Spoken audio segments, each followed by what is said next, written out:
megang atau melihat tren yang tim yang ditangani oleh Sinteyong, saya kira formasi terakhir melawan Arab Saudi adalah merupakan formasi terbaik yang dimiliki oleh Indonesia saat ini. Jadi seharusnya formulanya atau pemain starting 11-nya tidak berubah. Tinggal sekarang bagaimana taktik penerapannya di lapangannya. Jadi saya kira Kluivert sekali lagi sebagai seorang pemain profesional, dia tahu bagaimana bagaimana tim sebaiknya bermain, dan harus ada kebebasan diberikan kepada pemain untuk bisa mengekspresikan dirinya di lapangan. Baik, Mas Tommy, ini mungkin juga menjadi catatan karena ketajaman lini depan kita kan selalu punya masalah yang cukup berulang ya, Mas Tommy. Kira-kira posisi Kluivert sebagai mantan striker akan mungkin tidak kemudian memberikan pengaruh yang cukup signifikan yang berbeda dengan bagaimana Sintayong waktu itu memimpin timnas. Selama menjadi asisten pelatih, baik itu untuk Louis van Gaal maupun untuk Clarence Seedorf, bahkan kemudian di Ajax, memang peran yang diberikan kepada Patrick Kluivert itu adalah membenahi tim penyerang. Jadi pemain-pemain depan bagaimana mengambil posisi, bagaimana memanfaatkan peluang, bagaimana melakukan penetrasi ke daerah pertahanan lawan. Itu memang kelebihan dari Patrick Kluivert yang tentunya kita harapkan bisa dalam waktu 2,5 bulan itu diutamakan untuk bagaimana membuat Rafael Struijk maupun Orat Mangun itu bisa menjadi lebih tajam. Jadi memang persoalan kita sekali lagi dalam 4 pertandingan tersisa kita harus menang. Menang itu dalam sepak bola harus mencetak gol, dan mencetak gol itu adalah bagaimana membuat pemain-pemain depan itu lebih produktif, lebih tajam, lebih oportunis, lebih punya determinasi untuk berani untuk melakukan terobosan ke daerah pertahanan lawan.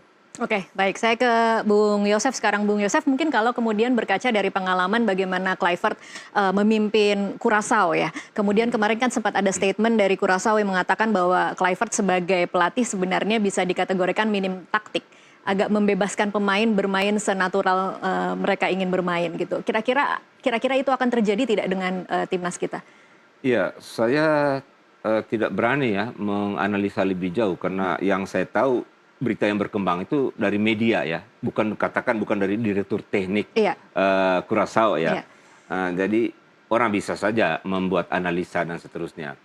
Saya lebih cenderung untuk mengatakan bahwa dengan trio ini ya, saya mencoba yakin bahwa mereka akan menjadi sebuah tim yang akan solid ya.